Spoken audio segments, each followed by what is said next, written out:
বিদ্যুতের বিলটা কি দিয়েছিস? ভুলে গেছি। আমার ওষুধটাও কিন্তু আনিসনি। ওষুধের কথাও মনে হয় ভুলে গেছে, তার তো কিছুই মনে থাকে না। না না, তুমি তো বললা যে মার 2 দিনের ওষুধ আছে, এর জন্য আর আনি নাই। আজকে নিয়ে আসবো না। এত গা ছাড়া ভাব কেন তোর? হ্যাঁ, চাকরিটা যে কিভাবে করিস আল্লাহই জানে। বন্ধুর কোম্পানি বলে বেঁচে গেছিস, তা না হলে কি যে হতো তোর।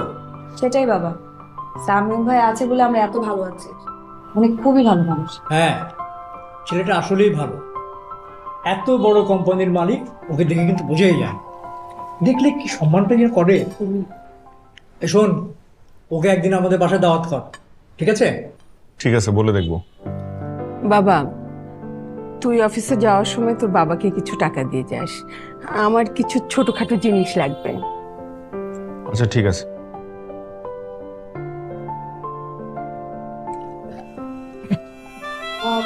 খাবারটাও ঠিকভাবে খেতে পারে না, পানিটা খাও। পানি উঠবে না, পানি